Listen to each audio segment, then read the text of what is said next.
Okay, selamat petang kepada pekongsi kami pada sesi ini, Encik Faizul dan juga para peserta yang juga menyertai sesi pertama pada pagi ini juga. Jadi sekarang kami akan teruskan dengan sesi kedua, modul MyKD, maklumat yang kena diberi. Jadi persatuan kami bersyukur kerana dapat menjemput Encik Faizul Rizal yang juga bertugas sebagai pegawai daftar kanan Pejabat Pendaftar Pertubuhan Peria. Jadi pada masa yang seterusnya, kami akan menjemput Encik Faizul untuk berkongsi tentang MyKD. Apakah yang ia bermaksud dan saya rasa Encik juga akan sentuh mengenai peranan Pejabat Pendaftar Pertubuhan Peria yang kami juga bergerak Register of Youth, ROY. Okay, dipersilakan Encik Faizul. Okay, terima kasih Mr. Yen. Okay, selamat petang dan salam sejahtera pada semua. Okay, pada hari ini kita akan saya ingin mengucapkan terima kasih kepada Tuan Menteri Budi Malaysia kerana menjemput saya untuk memberikan taklimat berkenaan maklumat yang kena diberi. Okay, maklumat yang kena diberi ini sebenarnya dia merujuk pada pelaporan yang perlu dilaporkan oleh setiap Tuan Belia yang berdaftar dengan Pejabat Pendaftar Pertubuhan Belia ataupun ROY. Seperti mana yang kita tahu, secara basicnya Pertubuhan Belia sebab daftar dia akan melaksanakan aktiviti program, tapi sebelum melaksanakan aktiviti ataupun program ada benda-benda yang ada perkara yang wajib yang perlu dilaksanakan terlebih dahulu, iaitu mesyuarat. Antara mesyuaratnya adalah mesyuarat jawatan kuasa ataupun jenis mesyuarat yang lain. Tapi yang paling penting mesyuarat adalah mesyuarat agung. Di mana mesyuarat agung ni adalah satu perhimpunan, ultimate union untuk mana-mana pertubuhan untuk bertemu, berbincang ataupun just memeriksa prestasi semasa pertubuhan belia yang dianggotai, ataupun di mana mesyuarat agung juga adalah tempat di mana jawatan kuasa ataupun ahli-ahli dapat dipilih, dilantik untuk menganggotai jawatan kuasa yang baru ataupun mengekalkan jawatan kuasa yang lama selagi tidak melebihi umur 30 tahun. 40 tahun, minta maaf. Masa ini masih 40 tahun kerana belum ada lagi sebarang black and white yang kita keluarkan lah. Semua pernyataan. Kerana itu kita akan ulas lebih panjang lagi. Okey, apa yang saya nak maksud lepas ini adalah, okey, biar saya share screen saya dulu. Ya. Okey.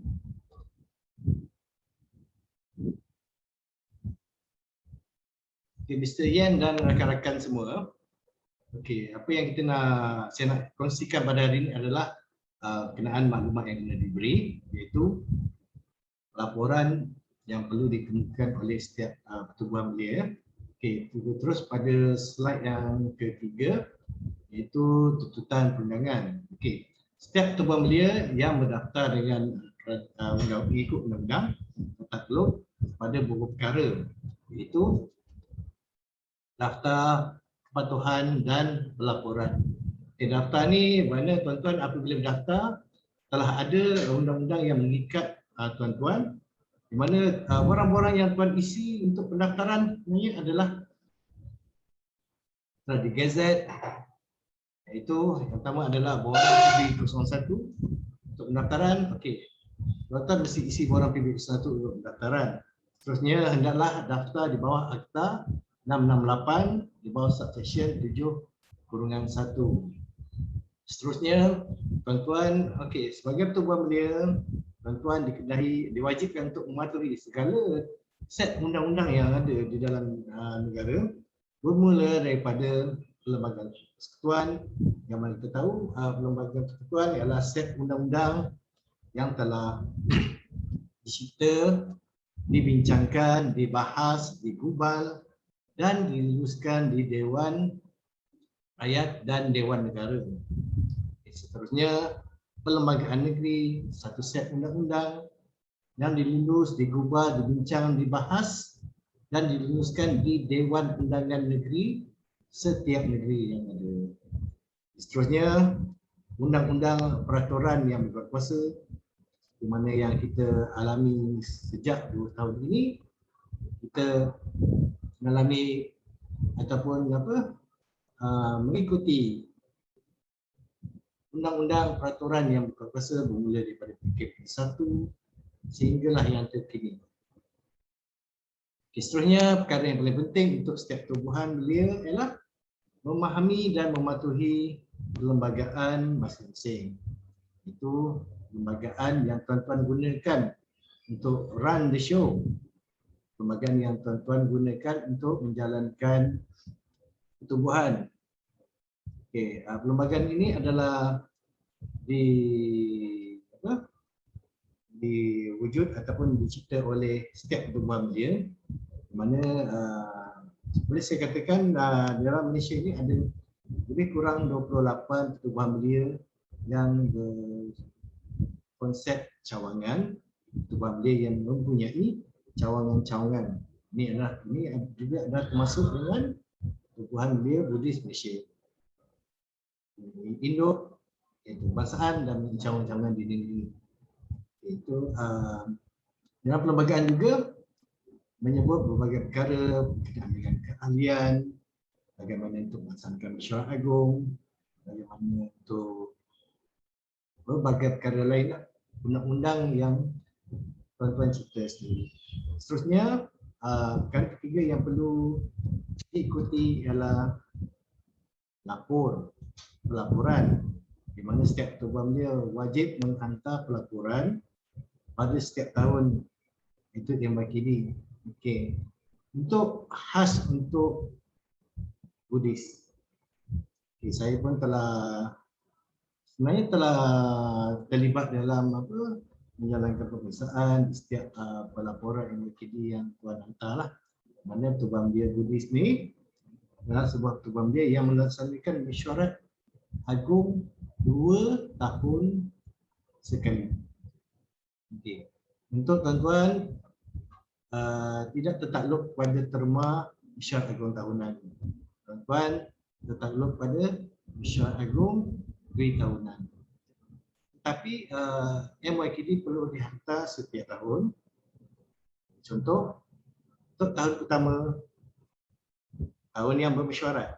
Tahun bermesyuarat mesti laporkan MYKD bersama minit mesyuarat. Okay, tahun kedua tidak perlu ada minit mesyuarat. Okay, untuk kita akan ke bawah sikit lah, ke next slide. Okay, apakah itu MYKD?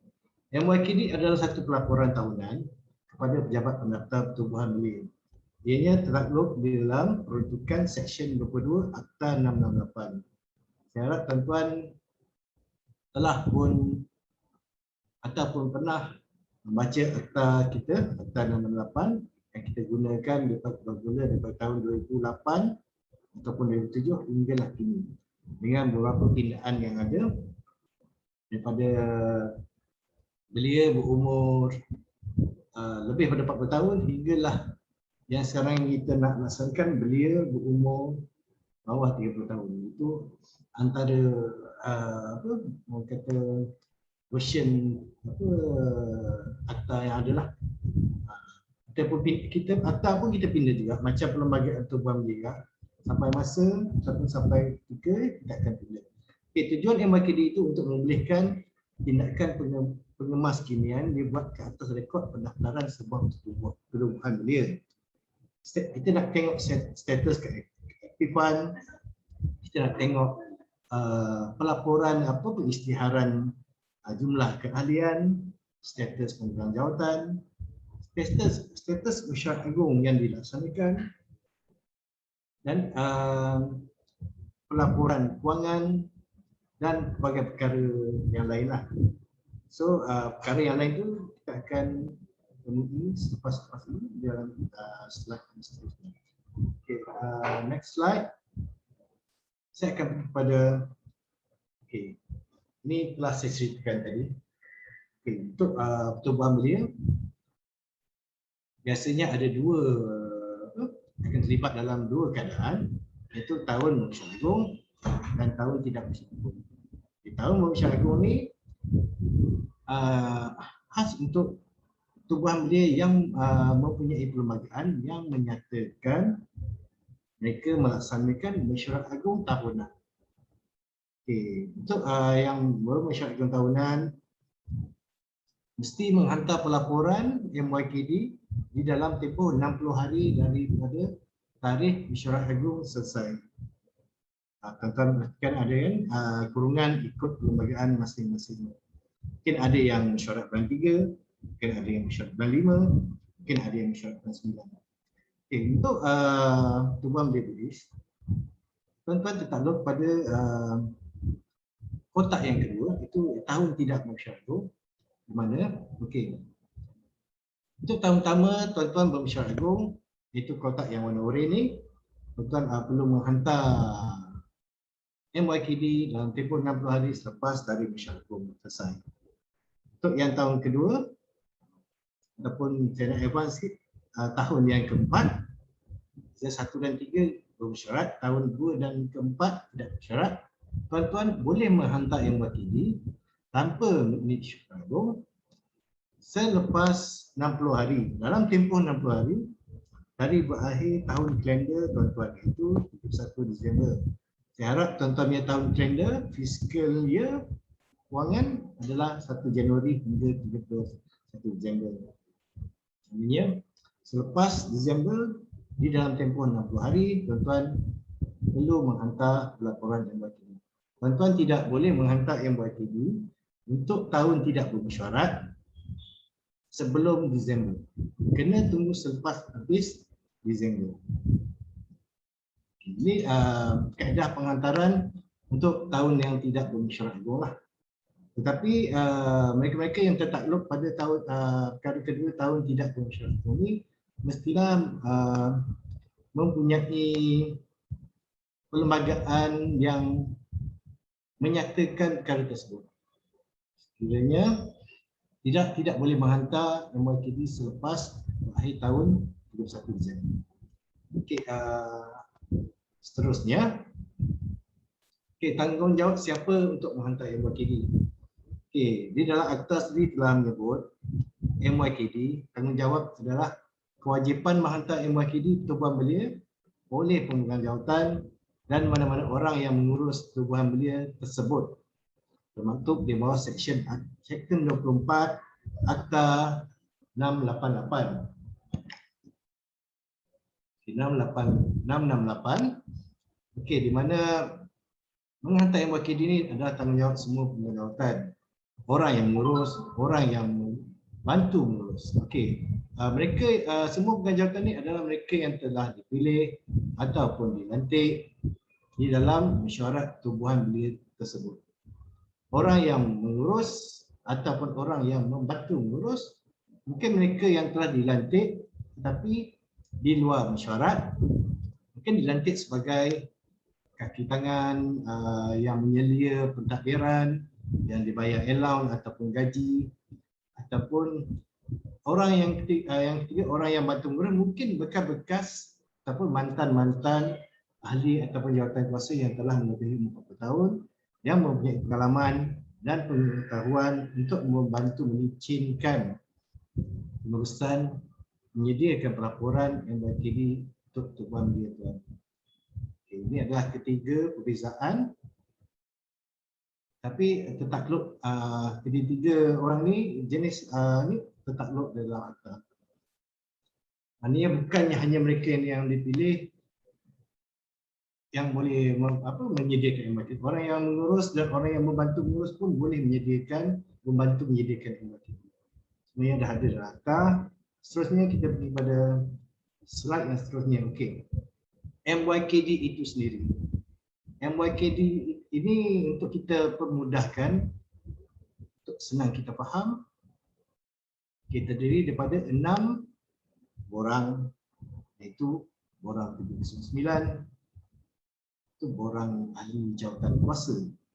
Seterusnya, orang ataupun senarai penyata kewangan ataupun kunci kira-kira. Seterusnya, senarai keahlian.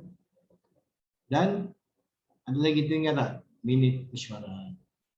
Okey.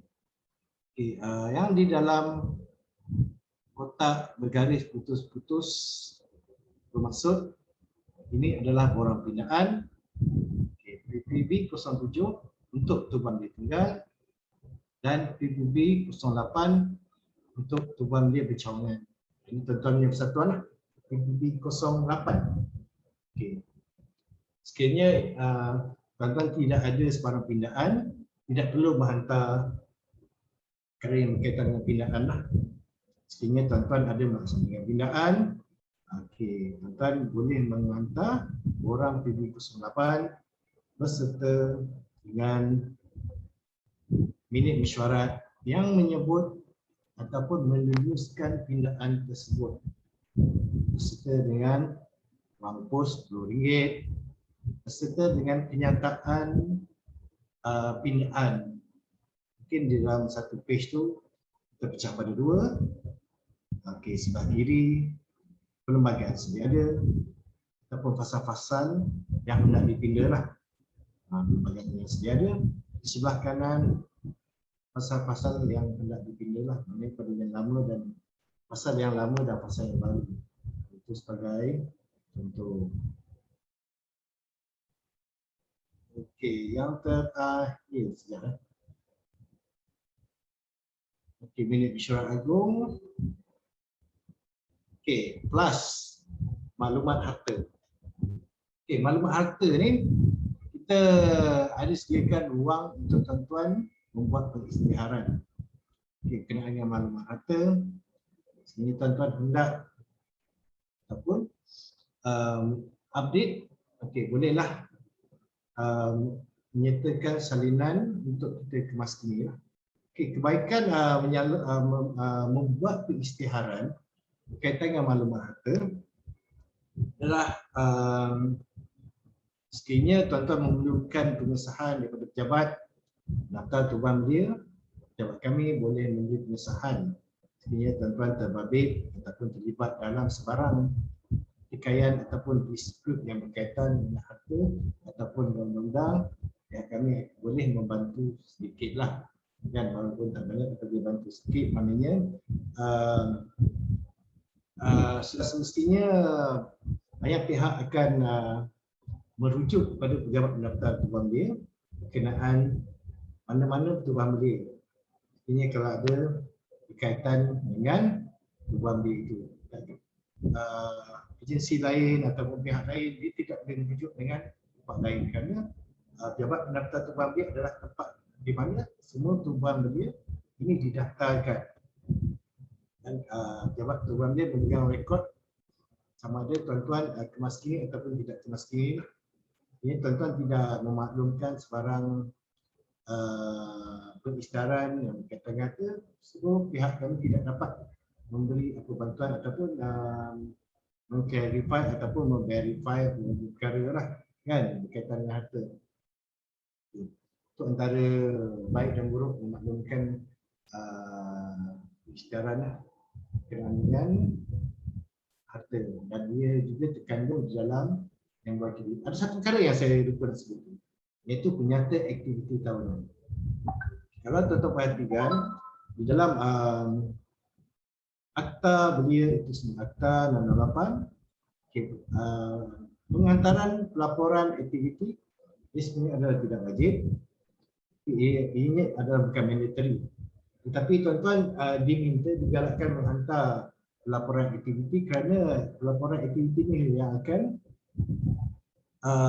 menjelaskan ataupun memberi maklumat yang lebih detail lah kan kepada pihak kerajaan dengan aktiviti yang dilaksanakan. Tapi dalam akta itu dia sebenarnya ada yang tidak wajib. Tapi walaupun tidak wajib, pejabat pendaftar tubuhan belia masih mempunyai kuasa untuk meminta maklumat. Itu juga adalah kuasa tambahan yang ada dalam akta. Tapi kalau tuan-tuan tidak punya aktiviti, tidak punya aktiviti yang dilaksanakan, contohnya PKP tahun 2020 langsung tak boleh buat apa-apa. Even sebelum kita activate mesyuarat agung online, tuan-tuan nak buat mesyuarat pun tak boleh pasal belum lagi laksana mesyuarat agung online pada masa itu. Kan mesyuarat agung online kita cuma beri kelonggaran hanya selepas bulan 10 kan tak silap saya. Sebelum tu apa-apa aktiviti pun tak ada lah. Mana kita banyak tinggal dalam rumah, kan? Kita survive dalam rumah saja. So mungkin pada masa itu tidak ada aktiviti yang dilaksanakan. Okey, seterusnya, ini adalah kandungan MYKD lah. 1, 2, 3, 4, 5, 6 plus maklumat harta plus nyata aktiviti tahunan, and then plus borang pindaan. Next. Okey, slide yang ini adalah merujuk kepada pertubuhan belia yang baru melaksanakan pendaftaran. Maknanya pertubuhan ini telah baru daftar, baru dapat sijil pendaftaran. Okey. Contohnya pertubuhan yang baru daftar ini mendaftar pada bulan 5. Di dalam tempoh 90 hari. Dalam pendaftaran, pejabat pendaftaran pertubuhan belia akan melakukan arahan untuk melaksanakan AGM mesyuarat agung dalam tempoh 90 hari. Dalam tempoh 90 hari setelah tuan-tuan melaksanakan mesyuarat agung, hanya beberapa borang saja ataupun perlu dihantar untuk MYKD pertama. Contohnya borang PPK 9, kita akan kenalkan untuk borang PPK 19 sebentar lagi, senarai pembukaan jawatan, senarai ahli yang mendaftar, minit mesyuarat agung, notis panggilan mesyuarat dan senarai keahlian. Untuk yang pertama, sekiranya ada senarai keahlian yang agak lengkap lah, mana ahli yang hadir menurunkan tantangan. Untuk lebih cantik lagi, pandangan saya adalah kini tuan-tuan dapat membekalkan juga, tapi ini tidak wajib ya. Maknanya maklumat berkaitan dengan pencalonan, supaya kita nampak macam mana tuan-tuan run fungsi ataupun peraturan yang ada dalam perlembagaan, supaya kita boleh nampak persatuan ini mengikut perlembagaan dia sendiri ataupun tidak. Okey, ini secara basicnya untuk memaklumkan MYKD yang perlu dihantar untuk pertubuhan belia yang baru mendaftar. Macam tadi saya sebut bulan 5. Maknanya dalam bulan 5 dia dah selamat didaftarkan, dapat sijil, and then dalam tempoh 90 hari dia kena laksanakan mesyuarat agung, and then dalam lagi tempoh 60 hari dia perlu hantar MYKD. So selepas pendaftaran, maknanya dalam bulan 5, kita akan pergi pada bulan 8 tempoh untuk dia melaksanakan mesyuarat agung. Then kita plus lagi 2 bulan, 60 hari. Maknanya dalam bulan 10 pertubuhan itu perlu menghantar MYKD yang pertama. MYKD ini ada 4 je lah saya sebut tadi. Tidak perlu lapor kewangan, nyata kewangan kerana baru saja daftar. Tidak perlu melaporkan aktiviti kerana baru saja daftar. Tapi kalau pertubuhan belia hendak melaporkan aktiviti, apa salahnya? Kerana terang-terang dalam tempoh tersebut kita dah ada aktiviti, iaitu pelaksanaan mesyuarat dan mesyuarat jawatan kuasa sebelum mesyuarat. Ada 2 aktiviti yang paling minimum telah dilaksanakan. Kalau hantar pun tidak dilaksanakan. Tapi untuk yang memudahkan ini kita tak wajibkanlah untuk yang pertama ni. Okey, itu untuk contohnya tahun ni ya. Tapi apabila masuk tahun depan, kita berbalik pada kandungan MYKD yang sebelumnya tadi, kena hantar 6 orang, termasuklah nyata kewangan, termasuklah aktiviti sekiranya ada. Okay. Kita pergi pada next. Okey, yang saya sebut tadi adalah borang PBB 09, iaitu pertubuhan belia tunggal. Untuk pertubuhan belia tunggal dan untuk pertubuhan belia bercawangan ataupun badan gabungan. Borang PBB 09 ni kita guna satu borang untuk semua jenis persatuan. Kita akan lihat di sebelah. Ini ada contoh borang PBB 09. Bagi mereka yang mengendalikan penghantaran MYK memang dah biasa lah. Tapi bagi yang belum, saya akan cuba terangkan secara detail sedikit. Untuk borang PBB 09 ni digunakan untuk semua jenis persatuan pertubuhan. Yang pertama, perkara yang wajib ada adalah tuan-tuan, yang pertama sekali tuan-tuan mesti kenal yang mana borang pejabat pendaftar tubuhan dan yang mana borang pejabat pendaftar tubuhan belia. Kadang-kadang ada pertubuhan belia yang confuse kan dengan istilah itu dan dia terdownload ataupun terhantar borang PBB 09 oleh pejabat pendaftar tubuhan. Which tak betul lah, kerana lain rumah orang cakap. Okey. So ini adalah borang kita. So yang penting tuan-tuan letakkan nombor pendaftaran seperti mana yang ada dalam sijil. Lepas tu ditujukan kepada pendaftar pertubuhan belia Malaysia. Okey, lepas tu masukkan nama pertubuhan belia ataupun nama cawangan. Alamat tempat urusan berdaftar. Okey, alamat tempat urusan berdaftar ni adalah alamat yang tuan-tuan gunakan untuk pendaftaran. Alamat ini memang ada dalam perlembagaan, tidak boleh diubah sewenang-wenangnya kecuali dengan melaksanakan pindaan di dalam mesyuarat agung. Dalam hal-hal lain ataupun ada usul untuk pindah alamat urusan berdaftar. Okey. Di dalam melaksanakan urusan, kita sebenarnya ada dua alamat.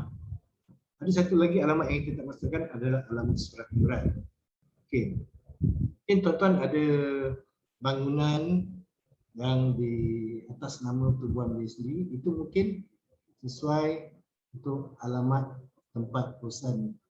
Alamat tempat urusan berdaftar lah, alamat daftar tuan-tuan.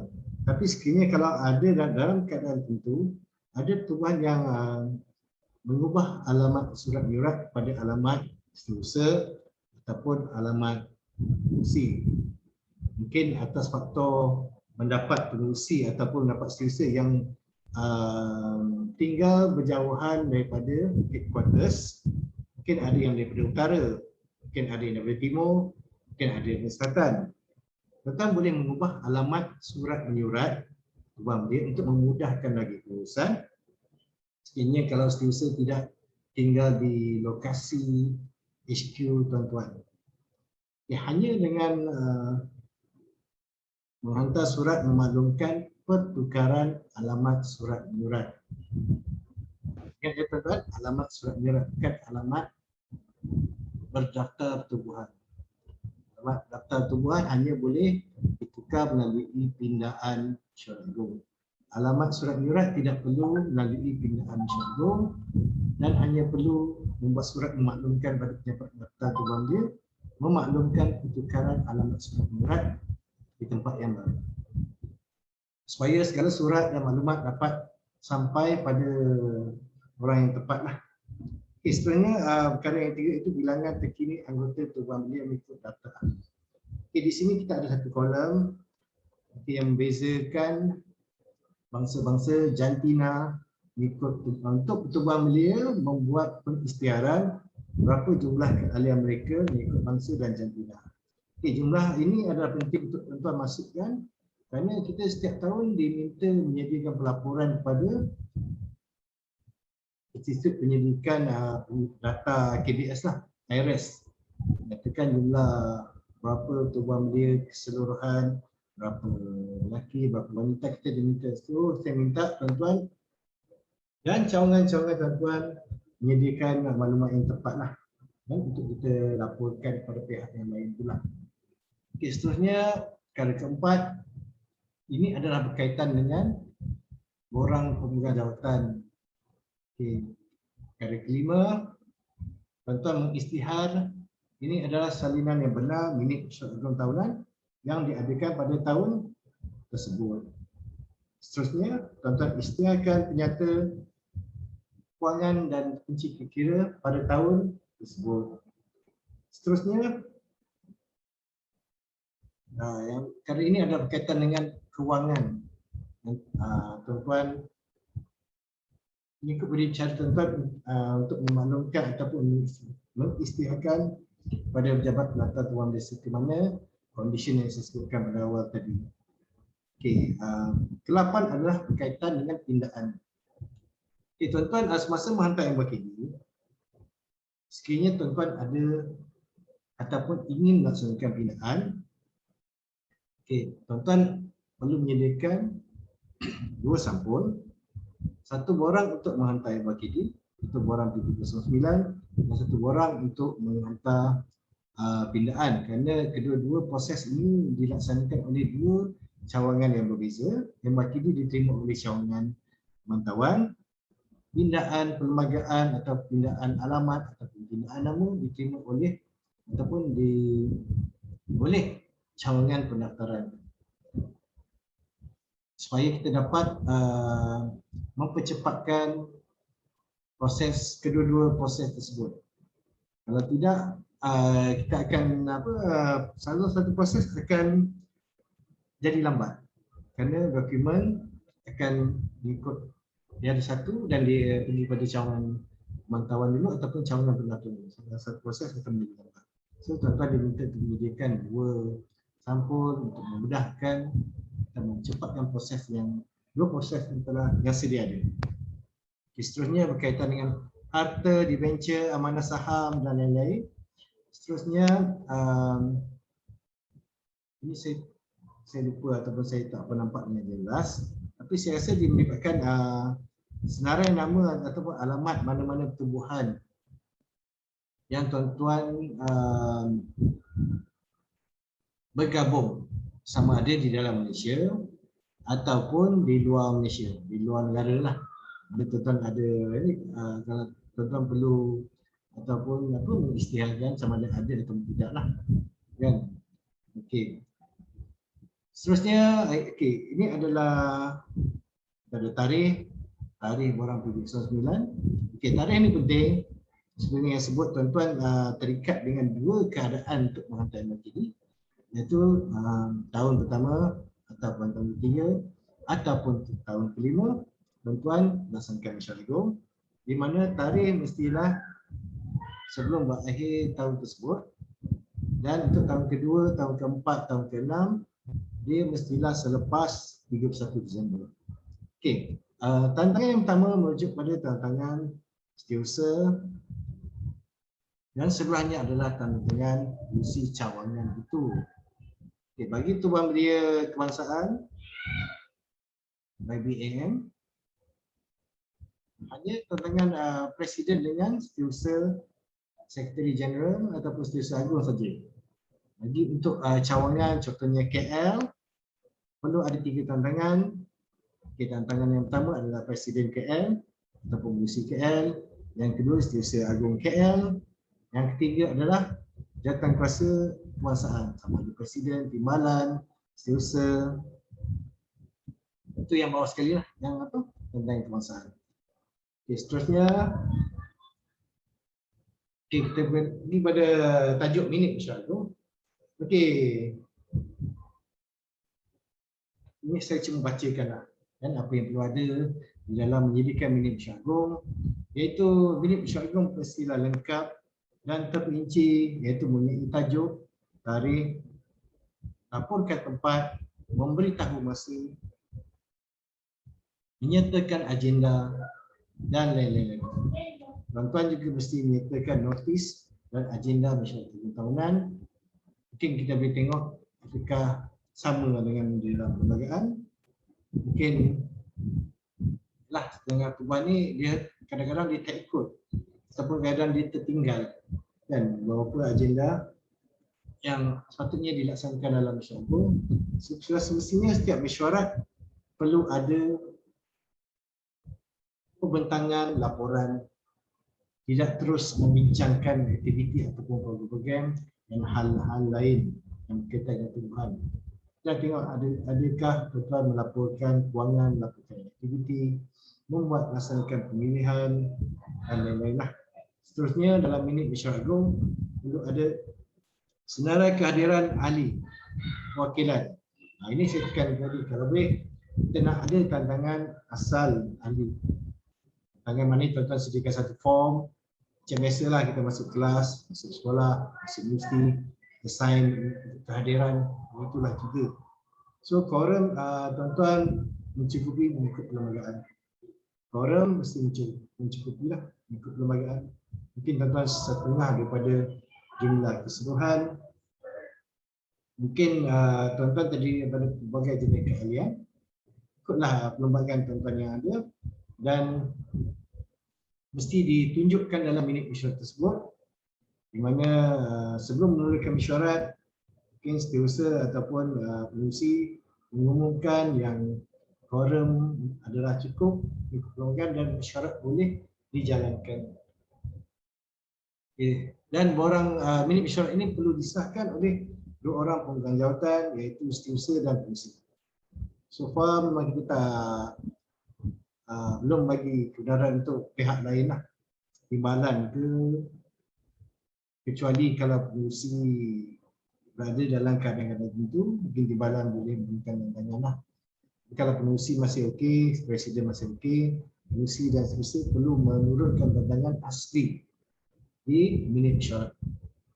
Dan belum lagi menerima tantangan berkomputer ataupun apa, yang sebegitulah untuk pelaporan yang baki dulu.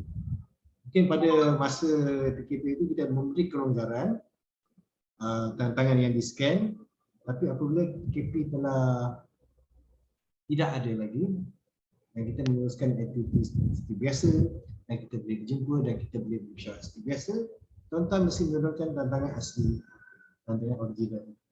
Okey, mesyuarat tahun lepas, tahun semasa, contohnya tahun 2021 perlu bentang laporan kewangan dan aktiviti tahun yang lepas. Okey.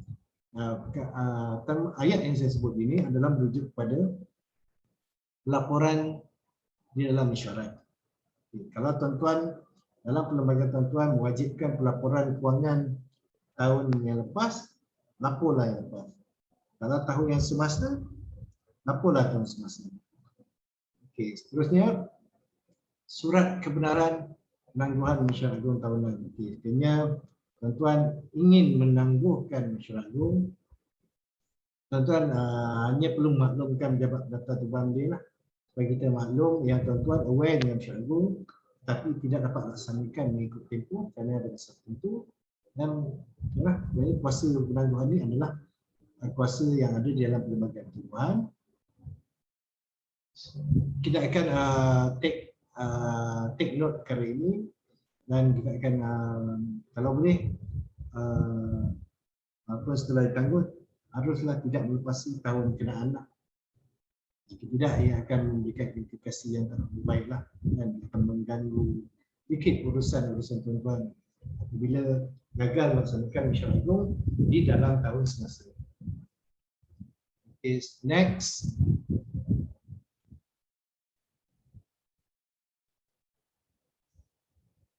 Okay, next adalah contoh minit mesyuarat yang ada. Minit mesyuarat ini adalah minit mesyuarat yang biasa. Saya percaya tuan-tuan minit mesyuarat adalah lebih spesifik dan lebih terperinci. Nah, saya tengok minit mesyuarat tuan-tuan sangat tebal. Ini ada yang biasalah kan, lebih pada untuk tuban-tuban ataupun klub-klub kecil lah, klub biasa. Okay, macam biasa dia perlu, kita mesti ada tarikh, masa, tempat, jumlah ahli yang hadir, jumlah ahli semasa, senarai nama yang hadir, senarai nama yang tidak hadir. Itu antara maklumat awal yang perlu ada dalam minit lah. Seterusnya agenda wajib mengikut perlembagaan, iaitu ucapan pengurusi, membentang dan mengesahkan mesyuarat, menerima dan meneruskan laporan tahunan, menerima dan meneruskan nyata kewangan bagi tahun dan dinyatakan. Seterusnya melaksanakan pemilihan ahli jawatan kuasa baru bila sampai masanya. Sekiranya ada pindaan dan perkara-perkara lain yang berbangkit jika ada. Sebenarnya mesyuarat akan ditangguhkan dan dalam minit mesyuarat itu perlu disahkan oleh pengurusi dan seterusnya. Inilah contoh minit mesyuarat yang perlu dikemukakan. Seterusnya, okey. Kalau tiga merujuk pada pelaporan ataupun borang yang seterusnya itu borang senarai pemegang jawatan. Okey, borang pemegang jawatan ini very simple, dia ada tajuk, dia ada tahun sesi pemegang jawatan. Dikatakanlah tuan-tuan, sesi tuan-tuan ada 2 tahun, contohnya 200 sampai 2003. Contoh. Ini takrifan ni sebenarnya lebih pada tuan ambil sendiri lah. Tuan-tuan memilih takrifan ni, kita biasa kita akan follow je sebenarnya. Tapi ia kalau tapi janganlah berubah-ubah. Mungkin ada yang 2 tahun 2000 sampai 2003. Mungkin ada yang 2000 sampai 2002 contoh. Biasanya kita akan ambil 2000 hingga 2003 barulah cukup 2 tahun. Kita akan gunakan yang itu. Okey, sebenarnya maklumat lengkap pemegang jawatan mestilah ada nama jawatan, nama penuh tuan-tuan, nombor kad kenalan, tarikh dan tempat lahir tuan-tuan, alamat kediaman, nombor telefon, jenis pekerjaan ataupun pekerjaan tuan-tuan, alamat majikan dan email tuan-tuan. Ini adalah antara maklumat yang perlu diberi kita lah. So, maklumat ini sebenarnya kita merekod dan kita akan diminta oleh agensi-agensi lain maklumat-maklumat yang sedemikian lah. Maksudnya kita mesti dapat daftar tubuh ambil mempunyai sistem rekod keahlian tubuh ambil lah. Kita ada rekod kali ini dan tuan-tuan perlu melaksanakan ataupun memberikan maklumat yang betul. Okay, saya kongsikan satu perkara di mana ada tubuh ambil yang tidak memberikan maklumat yang betul ataupun tepat pada pejabat pendaftar tubuh ambil. Okay, mereka menghadapi masalah berkaitan dengan membuka akaun, menukar penandatangan apabila senarai yang mereka kemukakan kepada bank adalah tidak sama dengan senarai yang dilaporkan kepada pejabat pendaftar tubuh ambil. Mungkin nama sama tapi spelling salah. Mungkin nombor kad kenalan itu salah. Kan ada perkara yang tak sama, tak tally lah orang cakap. Perkara ini perlu diberi perhatian lah. Kerana sebarang kesilapan ataupun ketidakcekapan akan melambatkan proses dan menjejaskan urusan yang tuan-tuan rancang. Okey. Seterusnya senarai pemegang jawatan wajib ditandatangan oleh pengurusi dan seterusnya. Di dokumen lain juga lah wajibnya pengurusi dan seterusnya. Kita pergi, okey. Ini sebagai contoh. Saya rasa tuan-tuan maklum tentang orang inilah. Ya. Maklumat setia ada. Okey, cuma saya nak tekankan perkara penting yang perlu tuan-tuan beri perhatian adalah tahun kalender tuan-tuan. Itu saya sebut 2003. Kalau tuan-tuan jawatan kuasa tuan berkhidmat selama 2 tahun, itulah tempohnya. Dia nama tuan yang betul, nombor pendaftaran yang betul. Okey, betul bilangan jawatan nama penuh sebelum saya sebut tadi. Dia ada satu kotak yang penuh dengan maklumat. Ibadatlah. Dan kita minta tuan-tuan melaksanakan pengisytiharan. Okey, dengan mendatangkan kenyataan yang berbunyi, dengan ini kami mengaku segala maklumat yang diberikan adalah benar dan tepat serta tidak melanggar peruntukan nilai akta tubuh ambil dan pembangunan belia 2007. Di sini tuan-tuan terikat dengan undang-undang yang ada di sini. Ya.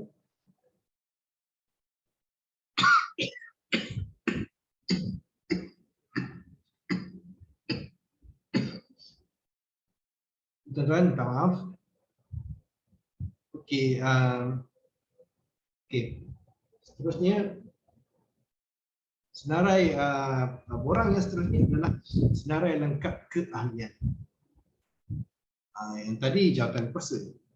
Mungkin tuan-tuan mempunyai ahli yang ramai. Okey. Mungkin kita perlu buka kepada perbincangan sehingga tuan-tuan boleh keahlian. Tapi bagi saya, keahlian ini merujuk pada pertubuhan belia yang didaftarkan dengan ROI lah. Dan apa yang tuan-tuan isytiharkan. Kalau tuan-tuan isytiharkan ahli tuan ramai sangat, maknanya tuan-tuan perlu sediakan orang ahli mengikut bilangan yang tuan-tuan isytiharkan. Sebagai contoh, perkara yang sama lah, ya. Keahlian perlu ada tajuk, nama penuh, nombor perkenalan umum, alamat dan akhir email disahkan oleh 2 orang pemegang jawatan. Okey, kerana badan gabungan ini tuan-tuan tidak terlibat kerana tuan-tuan adalah persatuan cawangan, mungkin Majlis Belia Malaysia ataupun Majlis Belia Negeri ataupun Majlis Belia Daerah lah yang akan mengisi maklumat ini. Namun tuan-tuan sebagai badan gabungan pada Majlis Belia Malaysia perlu menyediakan senarai maklumat pertubuhan belia yang gabungan ini. Tuan-tuan perlukan senarai jawatan kuasa tuan-tuan, nama pertubuhan, nombor pendaftaran. Maklumat ini perlu disediakan kepada Majlis Belia Malaysia. Dan maklumat yang kedua, senarai maklumat pertubuhan jawatan tuan-tuan. Tuan-tuan mungkin perlu melaporkan kepada Majlis Belia Malaysia. Dan Majlis Belia Malaysia yang perlu laporkan berkaitan maklumat kepada pihak pejabat daftar tempat belia. Ini adalah berkait juga. Ini untuk tuan-tuan, satuan tuan-tuan dan cawangan. Dan ini untuk induk tuan-tuan nyata pada Majlis Belia Malaysia. Tidak disahkan oleh 2 orang pemegang jawatan. Okey, ini adalah contoh yang sama macam tadi. Maklumat yang sama. Senarai yang okey, di sini ahli-ahli biasa ni terpulang pada tuan-tuan sama ada mau menggunakan ahli biasa ataupun jumlah ahli keseluruhan. Sebenarnya kita tahu jumlah ahli keseluruhan adalah termasuk dengan pemegang jawatan juga. Pemegang jawatan ada pemegang jawatan di dalam tubuhan adalah ahli-ahli juga sebelum dilantik menjadi jawatan kuasa. So di sini terpulang tuan-tuan untuk menggunakan ahli-ahli biasa ataupun ahli saja. Tapi mesti ada pengisytiharan lah, ya. Okey. Di sini ada tiga pengesahan. 2 di cawangan, pengurusi dan setiausaha cawangan dan badan induk. Jika berkaitan. Ini kalau KL, ini pengurusi dan presiden setiausaha KL. Sini presiden kebangsaan ataupun setiausaha kebangsaan. Okey, saya tunggu pada yang seterusnya. Pelaporan yang seterusnya adalah pelaporan kaitan dengan kewangan atau kunci kira-kira. Tuan-tuan perlu nyatakan tajuk dan tahun kewangan, nyatakan butiran pendapatan dan perbelanjaan yang jelas. Okey, kita nak tengok laporan ni pendapatan dan perbelanjaan disahkan oleh pengurusi dan bendahari, disemak oleh juru audit ataupun pengurusi kira-kira yang tuan-tuan nanti. Okey, badan induk kebangsaan, Majlis Belia Negeri, Majlis Belia Daerah digalakkan supaya melantik juru audit luar. Sebenarnya bagi pertubuhan belia yang mempunyai turnover yang besar, kebanyakan mereka melantik juru audit luar untuk melaksanakan auditan pada akaun tubuhan tersebut, tubuhan mereka, ya. Tuan-tuan pun saya rasa ada juga melantik juru audit luar. Cuma kadang-kadang juru audit luar ni mungkin mengambil masa yang agak lama lah, kan? Tapi lama untuk melaksanakan tugas mereka dan kadang-kadang mengakibatkan dengan tubuhan tu kadang dia lambat. Lepas tu dihantar pada audit luar pun lambat. Sudahnya dihantar MYKD pun lambat. Mungkin tuan-tuan boleh maklumkanlah di atas kelewatan menghantar MYKD ataupun menghantar MYKD dahulu dan memaklumkan yang penyata kewangan tidak siap lagi dan akan dihantar selepas selesai diaudit ataupun selesai diluluskan di dalam mesyuarat agung. Luar biasa tuan-tuan, sekiranya ada sebelum dihantar ke ROI. Tapi kalau boleh kita nak dalam tempoh tahun tu lah, janganlah lewat saya. Okay, next contoh penyata kewangan. Penyata kewangan kunci kira-kira bagi 1 Januari hingga 31 Disember. Ini untuk tumbuhan belia yang tahun fiskal kewangannya bermula Januari hingga Disember. Bagi yang bermula Jun hingga Julai tahun melibatkan 2 tahun, dia perlu menyatakanlah. Sebenarnya maklumat penyata kunci kira-kira kewangan ini mesti mempunyai maklumat nama pertubuhan, nombor pendaftaran, nama bank, nombor akaun bank. Itu maklumat yang kita nak lah. Kan, tuan-tuan, untuk makluman, tuan-tuan sekiranya mempunyai lebih pada 1 akaun pun tidak ada masalah. Ini tuan-tuan ada lebih daripada 1 akaun, tuan-tuan boleh declare berapa akaun yang tuan ada lah. Pasal tidak ada ada pertubuhan yang biru-biru masing-masing mempunyai akaun masing-masing.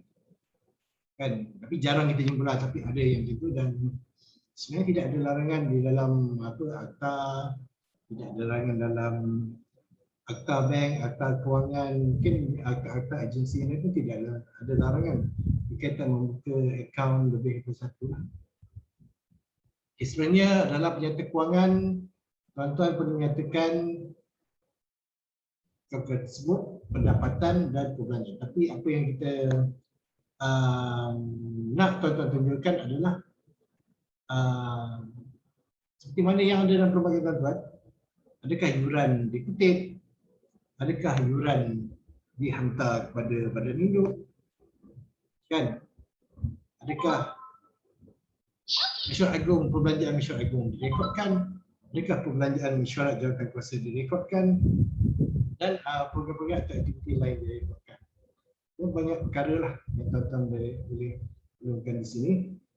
Okey, seterusnya kena ada pengesahan oleh pengurusi, bendahari, juru audit 1, juru audit 2 bagi pertubuhan belia yang tidak menggunakan syarikat audit bagi mengaudit penyata kewangan mereka. Jadi tuan-tuan tidak menggunakan syarikat, tuan-tuan perlu menyediakan 2 orang juru audit ataupun seorang mengikut perlembagaan yang ada dalam perlembagaan tuan-tuan lah. Okey, saya untuk penyata kewangan sebelum ringkas ini saja. Seterusnya kita bila pelaporan aktiviti yang tuan-tuan perlu laporkan. Okey, maklumat yang perlu laporkan mestilah ada tajuk, mestilah ada nama program aktiviti.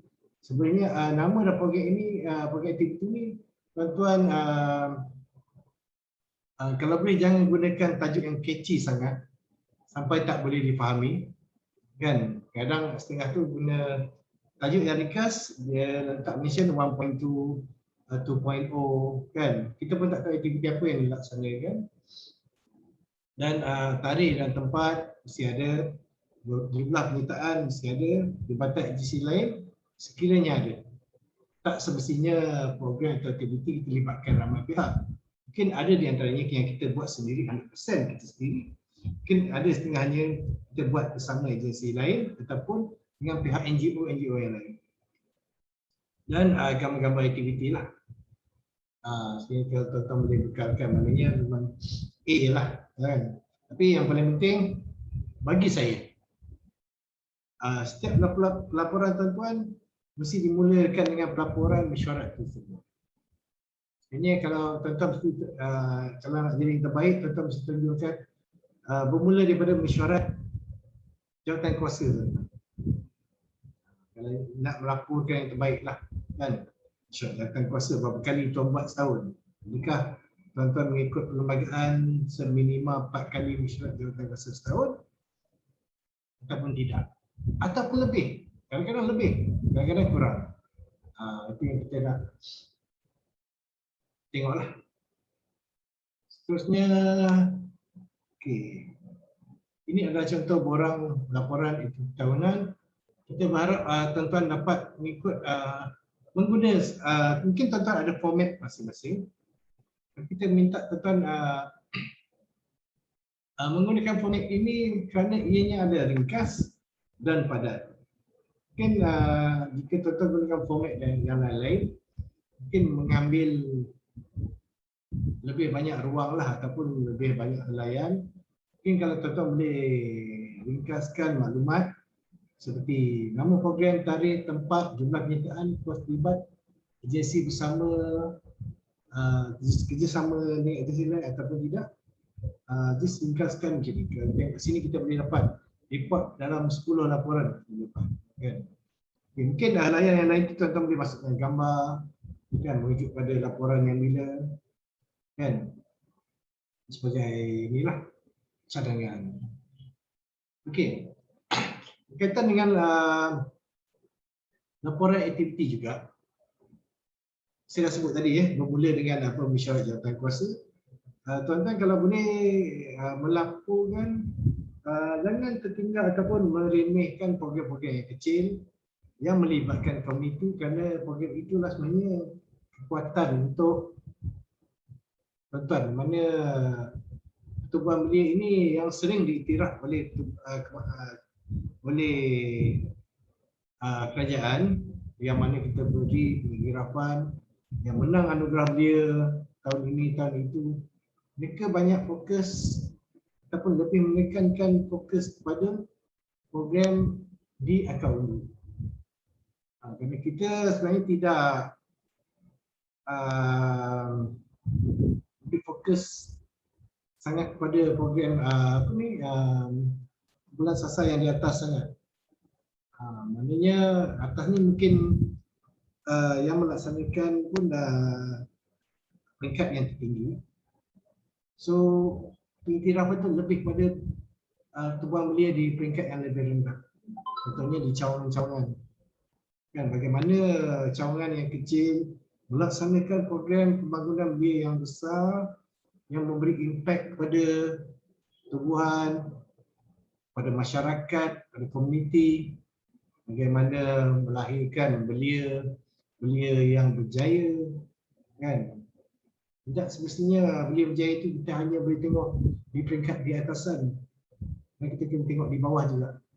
Bagaimana kita create seseorang from nothing to something, kata orang betul lah, ataupun from zero to hero kalau boleh kan, daripada tak ada apa-apa, daripada zero to tiba, kemudian diikut program cawangan tuan buat, dia memperoleh banyak pengetahuan, maklumat dan ruang dan peluang tuan-tuan develop dia hingga berjaya kan, dan dia memberi semangat balik kepada tuan-tuan lah kan, sebagai contoh. Seterusnya okey, ini adalah borang ketujuh. Borang ketujuh ini adalah borang yang tidaklah wajib. Ianya digunakan sekiranya tuan-tuan melaksanakan pindaan di dalam mesyuarat agung, di mana tuan-tuan mungkin nak pindah alamat, sebenarnya bertukar alamat tempat urusan. Seperti mana sistem awal, sebelum tuan-tuan nak buka alamat surat menyurat, tidak perlu buat pindaan dalam mesyuarat agung lah. Okey, itu tuan-tuan nak memilih perlembagaan ataupun kaedah-kaedah daripada 30 pasal, tuan-tuan mungkin nak tambah jadi 38 pasal. Okey, lambang bendera, mungkin tuan-tuan buat pertandingan, cerita logo, mungkin tuan-tuan dah takkan ubah dah lambang bendera ataupun logo. Manalah tahu mungkin ada penggunaan baru, hendak rebranding, orang cakap rebranding logo, mungkin mengisi borang P27 menyediakan wang pos sebanyak RM10. Kita dah tak terima wang tunai dan sekarang sealiran dengan perkembangan teknologi semasa lah ya. Seterusnya disahkan oleh 2 orang pemegang jawatan, Setiausaha dan Presiden, bagi juga salinan ini mesyuarat agung yang disahkan. Seterusnya menghantar kepada jawab daftar tumpang beli dalam tempoh 60 hari selepas mesyuarat agung tahunan. Okey. Jika tuan-tuan nak buat pindaan dan tuan-tuan nak hantar MYKD, macam saya cerita tadi, split dokumen, maknanya split dokumen dalam 2 sampul. Sampul untuk cawangan pendaftaran, sampul untuk cawangan MYKD. Okey, ini adalah borang PB07 ataupun borang PB08 yang berkaitan dengan pindaan tuan-tuan. 08 pun dia lebih kurang sama je. Isi dia cuma numbering dia lain. Sama juga. Perlu ada nama tubuhan, tetap perlu declare nak pindah apa? Alamat, nama ataupun pindah perlembagaan, tuan-tuan kena tick dekat borang-borang and then sediakan ruang pos, lepas tu tanya-tanyalah pengesahan. Okey, sediakan minit mesyuarat agung. Okey.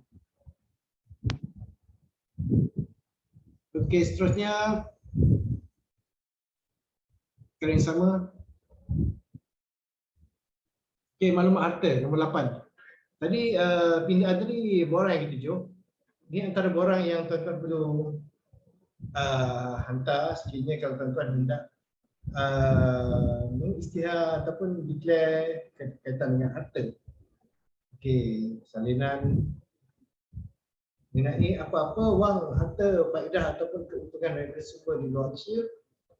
Yang kedua, salinan keterangan mengenai geran atau surat milik harta ta'alif, share, debenture, amanah, saham dan pelaburan lain yang dimiliki tuan belia.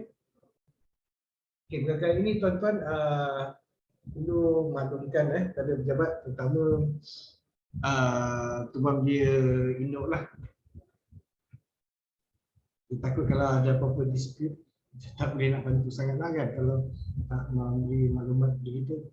Okey, seterusnya sekejap ya, saya dah terklik laju sangat di sini tadi. Seterusnya, okey, pelaporan MYKD selepas berdaftar baru. Okey, ini kita dah cerita dah tadi. 90 hari selepas berdaftar kali pertama, lepas sijil and then buat mesyuarat, seterusnya lantik jawatan kuasa, pindaan and then buka akaun. Kenapa saya tekankan buka akaun tadi? Pada senarai jawatan kuasa, senarai keahlian, mestilah perfect, mestilah tepat mengikut nama yang betul, nombor IC yang betul supaya tidak ada masalah untuk buka akaun. Okey. Okey, ini adalah tindakan jika tidak hantar MYKD. Sebenarnya banyak perkara di dalam akta yang menyebut berkaitan dengan, cuba kita highlight beberapa perkara yang penting lah. Okey. Okey, ini adalah tindakan kita jika tuan-tuan tidak menghantar MYKD. Okey, setiap pertubuhan yang berdaftar perlu menghantar MYKD setiap tahun. Tidak kira tuan-tuan melaksanakan mesyuarat setiap tahun ataupun setiap 2 tahun sekali. Okey. Sekiranya tuan-tuan tidak menghantar MYKD, kita akan mengeluarkan satu notis bila sampai masanya supaya tuan-tuan menghantar MYKD. Okey, notis 01 iaitu subsection 23/2 berwarna hijau. Notis ini very simple, meminta tuan-tuan untuk menghantar MYKD dalam tempoh 14 hari. Okey, dan kita pergi pada perkara 2. Okey, sekiranya tuan-tuan dah terima surat hijau notis yang kita hantar, andai kata tuan-tuan perlukan tempoh berlanjutan untuk menghantar MYKD, tuan-tuan perlu bagi feedback ataupun menghantar surat pemakluman dengan menyatakan ataupun memohon tempoh yang lebih untuk menyediakan MYKD. Mungkin tuan-tuan hadapi masalah-masalah yang berkaitan, mungkin tuan-tuan perlu lebih tempoh, perlu hantar memohon pada pejabat pendaftar tuan belia untuk berlanjutan tempoh. Okay, sekiranya selepas tu tuan-tuan dah dapat berlanjutan tempoh tetapi masih belum hantar, barulah kita pergi pada 03. Itu subsection 23 kurungan 4 dan kurungan 5, di mana pada ketika ini Tempat Penata akan mengeluarkan surat ataupun perintah sementara pembubaran. Okey, perintah sementara pembubaran ini bermaksud dah semi bubar lah, tuan-tuan. Dah semi bubar lah. Pada ketika peringkat ini, tuan-tuan tidak boleh melaksanakan aktiviti lagi. Hanya boleh menghantar MYKD saja. Dan kita beri tempoh 30 hari untuk tuan untuk menghantar MYKD. Maknanya 14 hari plus 30 hari. Sebenarnya ada tempoh yang lebih sebenarnya, kan? Tapi yang ditulis 14 hari, 30 hari, dalam tempoh 45 hari jugalah, kan? Paling maksimum, paling minima lah kita boleh batalkan sebuah pertubuhan tu. Sekiranya tuan-tuan tidak menghantar maklumat MYKD selepas mendapat surat kuning, okay, kita beransur pada perkara 04 iaitu batal jika tiada rayuan. Okay, subsection 23 kurungan 6. Okay, kuasa untuk batal tu ada pada subsection 23 kurungan 6. Okay, pada ketika ini tuan-tuan dah, tuan dia dah dibatalkan dah. Maknanya sekiranya sebelum mendapat surat merah ataupun notis batal, tuan-tuan boleh menghantar MYKD. Kalau pihak pejabat penata telah mengeluarkan notis batal, maknanya tidak perlu hantar MYKD dah. Mungkin jadinya ketentuan terlewat sedikit menghantar dan mendapat notis batal. Tuan-tuan ada satu lagi option dengan merayu kepada Menteri Belia dan Sukan. Untuk lebih jelas tuan-tuan perlu salah akta lah, kuasa Menteri untuk berkaitan dengan apa, rayuan pembatalan. Menteri Belia dan Sukan ada kuasa untuk rayuan pembatalan. Namun bagaimanapun ceritanya adalah sama untuk sekiranya tuan-tuan diberi rayuan pembatalan, mana tuan-tuan boleh dilepaskan daripada pembatalan, namun ianya bersifat sementara. Kerana walau bagaimanapun kewajipan, tanggungjawab tuan-tuan adalah menghantar MYKD. Jadi tuan-tuan tidak menghantar MYKD walaupun selepas mendapat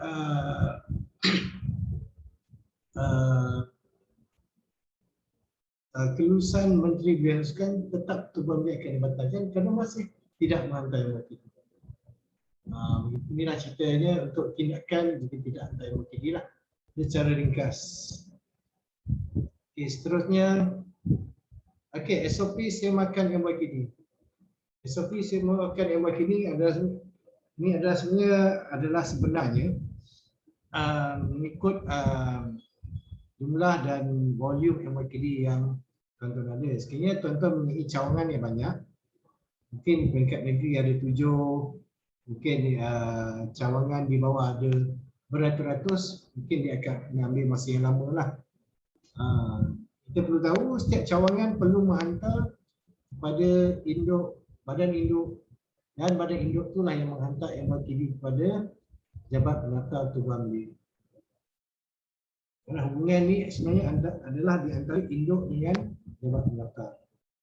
Dan sebarang keputusan berkaitan yang semakan MYKD sama ada lengkap ataupun free hanya akan dikemukakan ataupun dihantar semula kepada badan induk, supaya badan induk boleh menyelaraskan dengan cawangan-cawangan, supaya ianya lebih lancar, kurangkan masalah birokrasi, surat tak sampai ataupun sampai ke alamat cawangan-cawangan.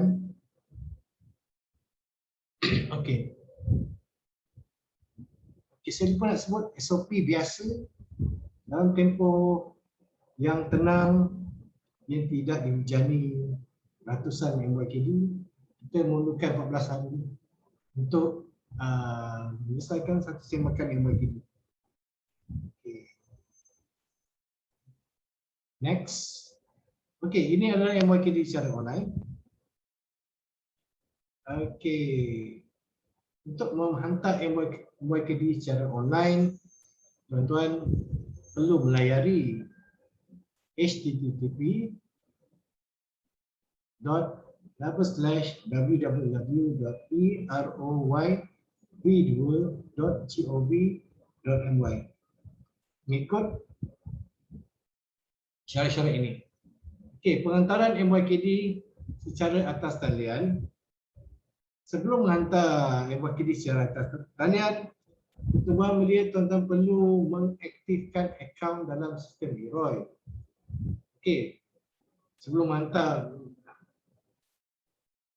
laporan atas talian, setiap setiausaha perlu menjadi user di dalam sistem eRoy. Untuk menjadi user, dia perlu mendaftar dan mengumpulkan maklumat-maklumat yang berkaitan dan mendaftar dan menggunakan email, sama ada email sendiri ataupun email tubuhan di pendaftaran. Seterusnya, setelah selesai menjadi user di dalam website ataupun sistem eRoy, setiausaha tersebut perlu mengemukakan email pada roy_hq@kbs.gov.my. Dalam email itu mengemukakan nama setiausaha atau nama setiausaha yang baru. Untuk tuan belia yang dah lama akan guna sistem eRoy, setiap tahun, setiap 2 tahun mungkin akan berubah setiausaha. Inilah proses yang perlu mereka ulangi. Setiausaha ataupun setiausaha baru, nama tuan belia, email setiausaha ataupun email tuan belia, nombor kad pengenalan setiausaha dan nombor telefon. Okey, maklumat yang terbaru ini kita akan aktifkan. Sebenarnya pejabat Roy tidak mengaktifkan sistem ini sendiri kerana maklumat-maklumat ini kita akan hantar kepada bahagian teknologi maklumat. Teknologi maklumat ni bahagian IT lah yang menjaga sistem eRoy. Pejabat data kita tak jaga sistem, bahagian IT KBS yang jaga sistem eRoy. Akan hantar maklumat kepada bahagian IT. Mereka lah yang akan memproses maklumat dan menghantar email semula kepada tuan-tuan untuk tindakan tuan-tuan. Lepas tuan-tuan dapat email yang menyatakan proses telah selesai, tuan-tuan boleh memasuki sistem eRoy untuk menghantar laporan MYKD secara atas talian. Jadi tuan-tuan dah tak perlu hantar secara manual lagi lah. Ikut syarat yang ada lah. Okey, patah balik dari sini. Sekarang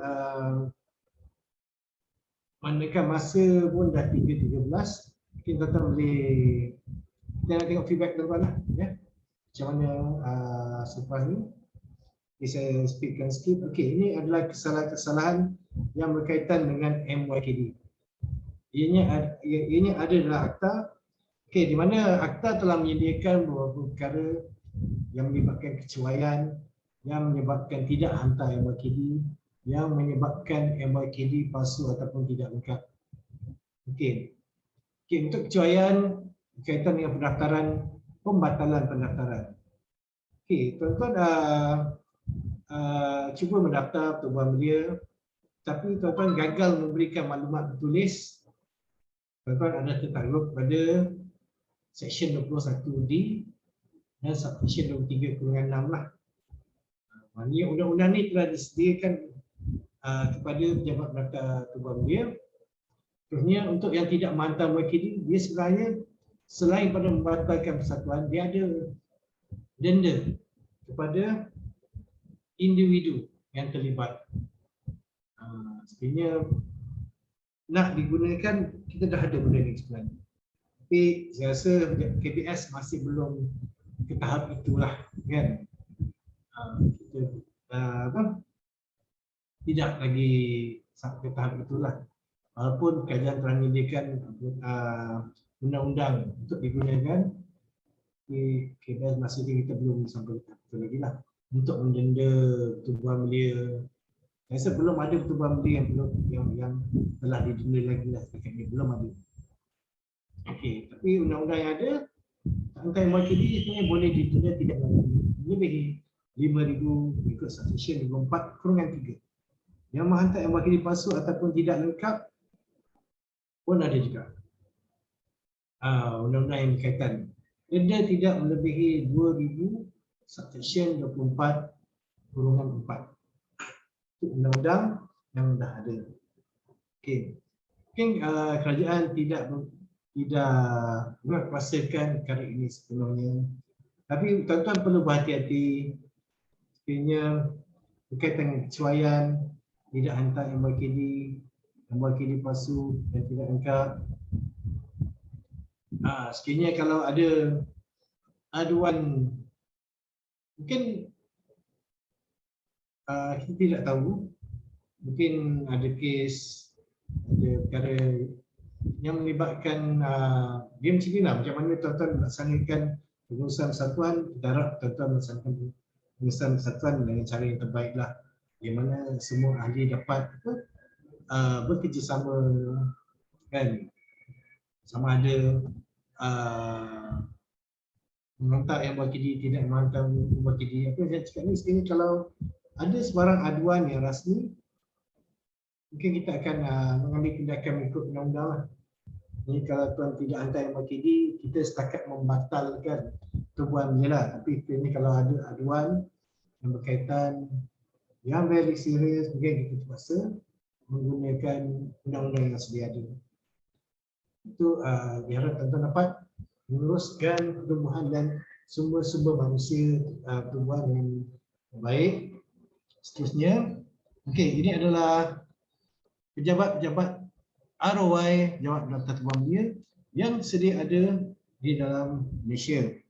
Okey, utara, timur, tengah, selatan dengan HQ ROI di Semenanjung, mana utara di Alor, timur di Terengganu, tengah di Putrajaya. Tengah dan pejabat ROI ni di Putrajaya, which is cover KL, Selangor dan Perak. Pulau Pinang, zon utara cover Kedah, Perlis, Pulau Pinang.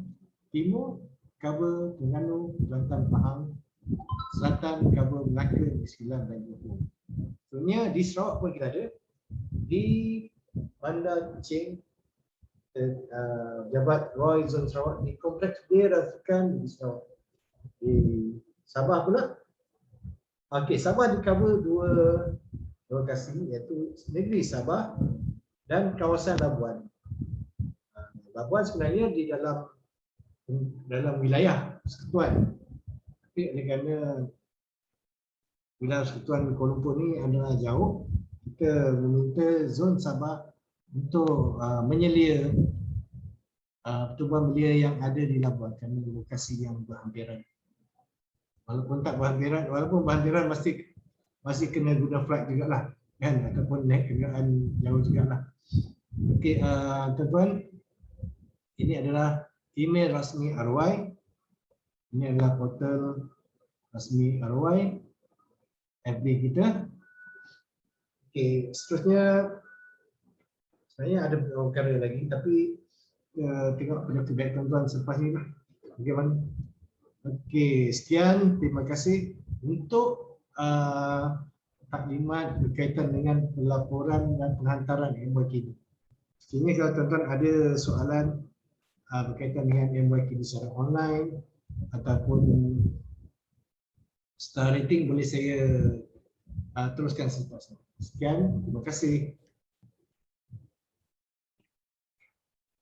Okay, terima kasih Encik Faizul atas pembentangan melalui prosedur yang melibatkan MyKD.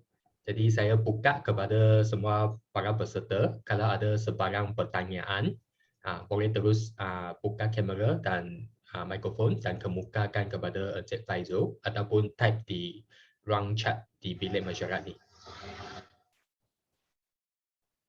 Saya nampak ada yang buka mikrofon. Selamat Ya. petang Encik Faiz. Sorry sebab kamera saya tak dapat nak buka. Tak apa, okey. Okey, Encik Faiz, soalan saya. Okey, untuk mesyuarat agung, sekiranya mesyuarat agung diadakan secara bersemuka dan online, adakah ahli yang hadir secara online itu kehadiran mereka boleh diambil? Okey, untuk melaksanakan mesyuarat agung secara atas talian, yang pertama sekali kita pergi pada pencik kuasa. So far kita belum minta mana-mana Tuan Belia melaksanakan pindaan berkaitan mesyuarat agung atas talian, di mana tidak ada lagi secara rasmi mana-mana perlembagaan Tuan Belia yang mempunyai kuasa mesyuarat agung atas talian. Namun Pejabat Nafta dah mengeluarkan arahan melalui press release yang terdahulu, di mana kita membenarkan setiap Tuan Belia mencipta garis panduan sendiri, berbincang, bermesyuarat, gaduh-gaduh, kuara-kuara dulu lah kan. Cara apa yang nak digunakan, bagaimana cara, semua faktor tuan-tuan berbincang, bermesyuarat, bersetuju dan gunakan. Kita beri kuasa kepada Tuan Belia untuk create condition berkaitan dengan pelaksanaan mesyuarat agung atas talian, as long tidak melanggar perlembagaan tuan-tuan yang sedia ada. Maknanya dia tak boleh against Tuan Belia, cuma boleh upgrade, cuma tak boleh against. Okey, untuk keadaan yang Puan cakap tadi, hybrid, saya nampak hybrid lah. Hybrid pun sama, maknanya hybrid ni ada cantuman mesyuarat agung atas talian dengan mesyuarat agung biasa. Mungkin ada pihak yang berjauhan menggunakan cara atas talian, mungkin pihak yang dekat ataupun jawatan kuasa menggunakan secara hybrid mengikut SOP yang sedia ada lah. Kan, itu so far dari segi undang-undangnya belum wujud mesyuarat agung secara hybrid di dalam mana-mana perlembagaan, seperti mana yang saya sebut, mesyuarat agung atas talian di dalam perlembagaan. Tetapi tuan-tuan boleh upgrade perlembagaan masing-masing sekiranya tuan-tuan melihat kerana ini penting di masa hadapan, ya, untuk kebaikan ataupun penambahbaikan Tuan Belia tuan-tuan. Tuan-tuan boleh buat pindaan untuk perkara yang lebih baik. Kita boleh buat pindaan melalui proses biasalah, mesyuarat agung bahaskan apa perkara yang nak dipindah, and then minta pada kita untuk tambah klausa baru dalam perlembagaan tuan-tuan untuk memudahkan urusan Tuan Belia tuan-tuan pada masa akan datang. So far tuan-tuan boleh buat mesyuarat agung atas talian ataupun hybrid hanya melalui press release yang Jabat Pendaftar boleh keluarkan lah, kan, maknanya atas puncak kuasa yang itu. Tapi tuan-tuan tidak memiliki puncak kuasa sendiri, yang tersendiri di dalam Tuan Belia tuan-tuan. Maknanya yalah, mungkin bila tuan-tuan dah ada puncak kuasa yang tersendiri itu, maknanya agak sukar untuk dicabarlah, ataupun ini kalau ada pihak yang tidak berpuas hati ini dalam persatuan juga, kan, semua orang yalah mungkin ada yang mempunyai knowledge yang lebih ataupun lebih tinggi dalam undang-undang, dia tahu yalah bagaimana nak menggunakan ni bagi sekiranya kalau ada konflik lah, konflik yang berkaitan dengan Tuan Belia. Ini mungkin saya boleh sekadar pandangan je. So untuk laksanakan mesyuarat hybrid boleh, kerana tidak ada larangan dalam perlembagaan tuan-tuan, tidak larangan, dan kita pun amat menggalakkanlah dengan keadaan sekarang, kerana kita pun masih belum bebas lagi daripada serangan virus lah. Virus yang ada pun belum selesai, tiba-tiba ada virus yang dah upgrade, kan, dah diberi nama baru, kan, COVID lagi dah. mungkin kita perlu bersedia dengan term and condition lah, yang tidak memerlukan kita berkumpul secara semuanya. Mungkin Mesyuarat Agung tuan-tuan memerlukan beratus orang untuk hadir ke satu dewan. Kita mungkin boleh kurangkan ke small meeting room dalam 34 orang je. Yang lain tu online. Why not? Itu sekadar pandangan saya lah. Saya pun hanya menyatakan pandangan tuan-tuan. Okey, terima kasih. Saya rasa satu kerisauan yang mungkin timbul daripada AGM secara maya, sebab kalau wujudnya keadaan yang ada pihak yang tidak berpuas hati, yang ahli yang menyertai mesyuarat tersebut secara maya, kalau mereka tak buka kamera, ini pun mungkin jadi satu isu. Betulkah orang tu yang mewakili ahli yang sebenarnya? Mungkin ada aduan yang boleh dikemukakan kepada pejabat pendaftaran pertubuhan belia juga. Tapi saya rasa yang pentingnya sini kena buat dokumentasi dan juga mungkin ada satu proses pendaftaran yang lebih lengkap lah bagi penganjur mesyuarat tersebut juga. Sekiranya ada aduan yang dikemukakan kepada pejabat pun kami ada bukti lah yang boleh menafikan aduan tersebut. Encik ada sebarang peristiwa macam ni tak sejak MCO? So far belum ada lagi aduan yang berkaitan. Kes yang pun tutup ataupun tutup muka. Cuma mungkin ada yang masalah teknikal yang lambat dapat masuk. Oh. Maknanya masa pemilihan, sebelum pemilihan dia tak dapat masuk, tiba lepas pemilihan baru dapat masuk. Mungkin ada yang macam itulah. Kan? Tapi apa pun tuan-tuan refer balik pada ayat saya tadi, pertubuhan belia dibenarkan berbincang melaksanakan undang-undang sendiri, mana tuan-tuan boleh bincang sehabis detail termasuk untuk menutup sebarang loophole yang ada yang akan memberi masalah pada pertubuhan. Sebab tu kita berkuasa untuk bincang up to down apa semua. Sebarang loophole yang ada tuan tutup atau letakkan syarat yang boleh selesaikan masalah. Sebab pejabat daftar tuan tidak boleh menyediakan satu contoh undang-undang untuk diguna pakai kepada 28 jenis persatuan yang perlembagaan yang berbeza-beza. Kita memang tak mampulah. Macam mana kita nak create kepada terlalu ramai klien, kan? Sebab tu kita beri kuasa kepada klien untuk persatuan untuk create dia punya sendiri. Harap penyelesaian tambahan ni dapat bantulah. Maknanya bila kita beri ruang untuk create tu, you tutup loophole yang ada. Sekarang banyak orang dia manipulate loophole kan. Tuan-tuan tutup awal-awal. Sebab kuasa macam mana pun, sebarang pertikaian berkaitan dalam persatuan, kuasa pejabat pendaftar tu pun kita tidak campur sangatlah. Pasal kita tahu kuasa adalah di tangan pertubuhan belia induk. Ianya adalah hubungan pertubuhan belia induk dan persatuan-persatuan di bawahnya. Dia tengok kes lah. Tapi banyak kuasa pada induk dan kita biasa kita mengemukakan pandangan kita lah.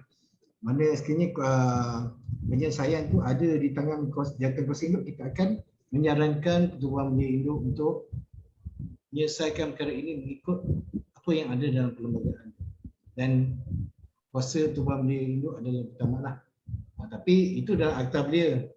Tapi kalau dia ada pihak nak rise ke mahkamah lain, itu saya tak dapat nak beri komen lah. Kan? Sebab dia melampaui akta lah kan. Mungkin. Tapi biasanya mahkamah, ada kes mana pun mahkamah, dia akan ikut undang-undang yang fix yang dah ada lah. Dia pun mahkamah kalau kata mahkamah pun tak boleh overrule perlembagaan juga pasal itu memang dah di undang-undang lah. Perlembagaan itu adalah undang-undang lah sebenarnya. Mungkin ialah just pandangan biasa lah. Kan? Yes, Mr. Yan, boleh ya? Ya, boleh. Terima kasih atas pencerahan. Tapi Encik sekiranya Faizul. tuan-tuan perlukan penjelasan yang lebih detail, mungkin tuan-tuan boleh emailkan pada pendaftar sendiri untuk penjelasan yang lebih terperinci yang meliputi segala aspek. Mungkin saya bercakap mungkin 1, 2, 3 aspek dia, mungkin ada 4, 5 aspek yang saya tak tahu ataupun tak boleh ulas. Okey, faham. Anda tahu? Itu soalan cadangan saya nak.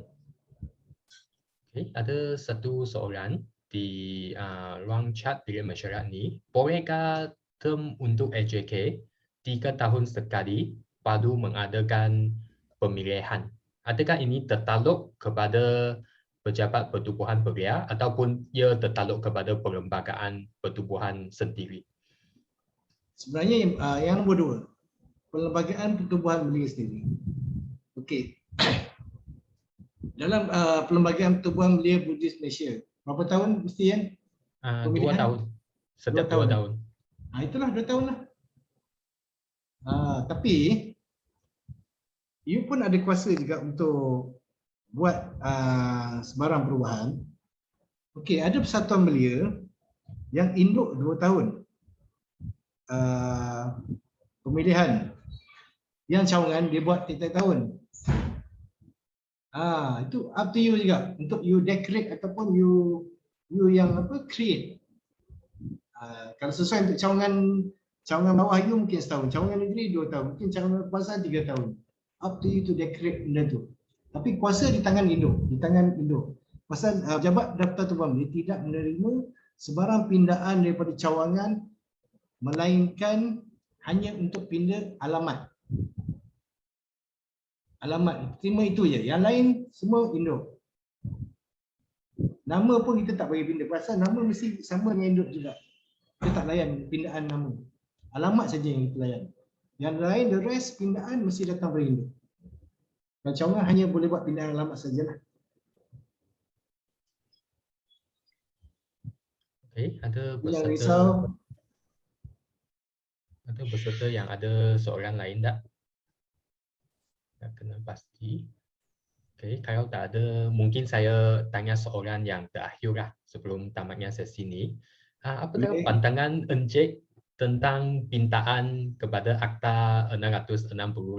Sebab sekarang kami dipahami bahawa YB Menteri Datuk Seri Ahmad Faizal sudah cadangkan untuk menangguhkan pelaksanaannya setengah tahun lagi. Walaupun perlunya ada mesyuarat kedua lah dengan Majlis Belia Malaysia untuk menetapkan tarikh tersebut. Tapi apakah pandangan Encik terhadap keadaan ini? Adakah banyak permintaan atau pertanyaan dari pertubuhan belia sama ada mereka mungkin nak tukar pendaftaran ke ROS ke, ada keadaan macam ini tak? Cuma nak fahami lah. Okay, I punya pandangan Because I biasa hidup zaman ROS jadi govern semua persatuan belia. I pernah masa zaman ROS, masa tu ROI tak ada lagi. I pun pernah, ya sekarang ROS ada, ROI pun ada, SSM pun ada. Lagi ROC, Register of Company pun ada kan. Zaman dulu semua ROS. Sekarang kita sudah pecah banyak. ROS ada, ROI ada, SSM ada, ROC ada, sama. So apa yang pandangan saya lah, saya tidak melihat proses yang tidak beri komen terhadap proses yang MBM dengan menteri yang sedang usahakan. Okey, bagi saya proses untuk yang 30 tahun ni memang akan berjalan, tinggal berlangsung cepat ataupun lambat. Kalau cepat sangat pun banyak pihak yang tak bersedia. Semua orang aware, banyak pihak yang tak bersedia. So perlukan lebih masa lah. So apa yang berjalan tu, kita berharap transition kepimpinan ni dapat dilaksanakan dengan lebih baik supaya tubuhan belia tidak terjejas sangatlah. Tubuhan belia. Okey, itu untuk tubuhan belia lah. Kalau Mr. Yan nak tanya secara overall, bagi saya tidak ada masalah mana pun. Kerana belia bagi pandangan peribadi lah, mungkin pandangan pejabat pendaftar, mungkin pendaftar ada pandangan yang lain. Kalau bagi saya sendiri, di mana-mana pun kita sebenarnya ya sama ada berdaftar dengan ROI ke, ROS ke, kita berpandukan punca kuasa kita pada Perlembagaan Persekutuan iaitu hak-hak untuk berpersatuan. Hak-hak untuk persatuan ni tak kisahlah you nak persatuan apa, di mana, sukan ke, belia ke, yang apa, ROS ke, yang tidak ada penghususan umur, tidak ada masalah. Yang penting you punya niat untuk persatuan tu, you hendak berkhidmat, you hendak berbakti, you hendak apa, membina pribadi belia ataupun pribadi yang lebih baik lah. Itu you punya niat. Di mana you berdaftar, you masih lagi boleh berkhidmat walaupun di ROI, di ROS, you masih boleh menyumbang you punya tenaga. Pasal ROS tidak ada melarang ahli yang berumur lebih kurang daripada 40 tahun untuk menganggotai tubuhan bawah ROS. Tidak ada larangan, saya ingat. Belum ada larangan untuk apa, halang orang umur bawah 40 tahun untuk anggotai tubuhan yang daftar dengan ROS. Walaupun dia cuma untuk belia ni hanya dengan siapa-siapa yang nak mendaftar dengan ROI mestilah mendaftar dengan tubuhan yang menggunakan nama, menggunakan perkataan belia. Cuma ROI tidak daftar tubuhan yang ada perkataan belia di dalamnya. Nampak perbezaan dia? Ya. Ya, maknanya walaupun tapi sebenarnya kalau tak silap saya YBM dah bersedia dalam hal ini sebenarnya. Ada YBM awal lagi dah ada induk kan, BROS kan? Ya, ada. Betul kan saya salah? Ya, sebelum ini ia memang bermula dengan ROS. Lepas tu pada tahun 2003 baru bertukar pendaftaran ke ROI. Ini cuma tanda pandangan sahajalah sebab kami pun tahulah walaupun sudah ditangguhkan selama 2 tahun, ini pun sama ada dia cepat atau perlahan sahajalah, tetap kena menyesuaikan diri lah. Berpandangan macam tu lah, maknanya di mana kita pergi pun kita masih lagi boleh berkhidmat lah kan. Cuma just label saja. Dan tidak larangan untuk ahli bawah 20 tahun untuk join persatuan ROS pun. So tak sangatlah sebenarnya bagi saya lah. Saya pun sebenarnya orang berpersatuan juga, kan. Kita ada persatuan dari sendiri. Saya orang persatuan sukan yang tak ada age limit kan. So kita agak faham lah dengan persatuan ni. So, as long you punya nak berkhidmat di mana you berada pun tak masalah. Cuma you train lah apa youngsters tu untuk di ROS, mungkin you boleh pindah yang dah umur 40, boleh pindah di ROS. Still boleh manage lah benda ni. Because you pun apa tidak ada larangan juga. Kalau tak silap saya, kalau silap tak betul kan, tidak ada larangan juga untuk seorang individu untuk menyertai satu belia di ROS dan di ROI secara serentak. Saya belum ada larangan kerana itu. Kalau dia yang bawah 30 ni dikekal di ROS dan yang apa bawah 30 ini juga di join satuan yang di ROS, di ROI. Tak ada, saya rasa tak masalah. Kita tidak larang individu untuk menjadi ahli di dua tempat. Kita belum ada lagi lah saya rasa. Tak ada masalah kan? Ada. Cuma nak tanya pandangan saja lah. Sebab banyak orang risau. Banyak orang risau pun saya tak adalah pandai sangat tapi fahamlah sikit kan. Kecuali kalau ada larangan baru kita risaulah. Okey, jadi saya rasa sudah hampir ke penghujung sesi kedua pada hari ini. Nanti kami ada satu lagi sesi bergambar lah. Tapi izinkan saya kongsi dengan para peserta bahawa saya telah kongsi pautan ini di ruang chat kami juga. Jadi tuan dan puan boleh muat turun slide kalimat dan modul bagi sesi 1 dan 2 yang telah dijalankan pada hari ini. Kemudian kalau tuan atau puan hanya menyertai sesi hari ini sahaja, tuan dan puan juga minta jasa baik untuk mengisikan program penilaian yang disediakan oleh pihak Kementerian Belia dan Sukan untuk memberi feedback kepada atas kandungan modul ini. Okay. Dan esok ada 2 sesi lagi, modul kepimpinan, pemimpin dan pengikut, dan juga modul penulisan dan dokumentasi. Jadi siapa yang berminat boleh daftarkan nama kamu dan kami akan hantar pautan lah. Ini berlaku pada waktu pagi pukul 9 pagi sampai pukul 1 petang esok.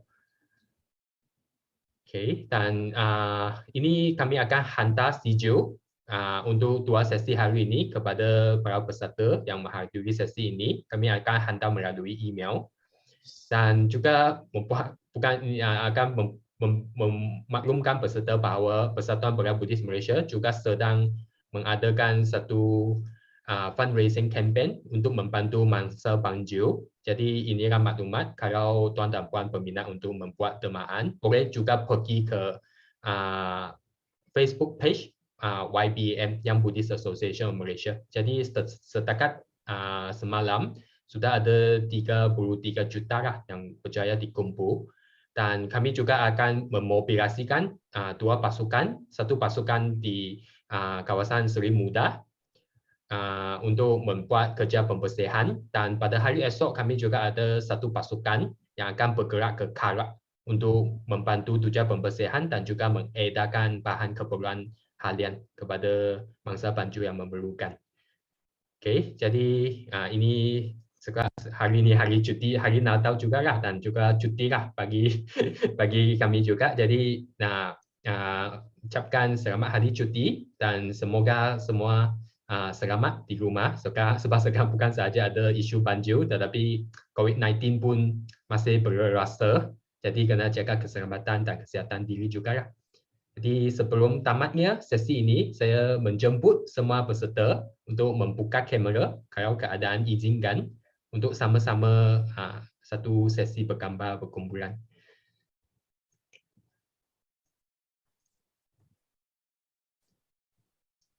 Okay, saya bagi masa 10 saat untuk yang belum buka kamera lagi.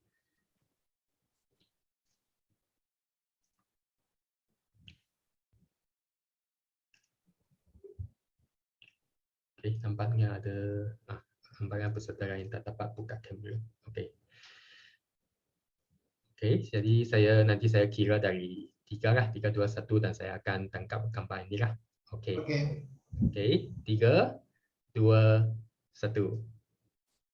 Okay. Okay, terima kasih semua dan terima kasih lagi kepada Encik Faizul kerana berkongsi dengan kami.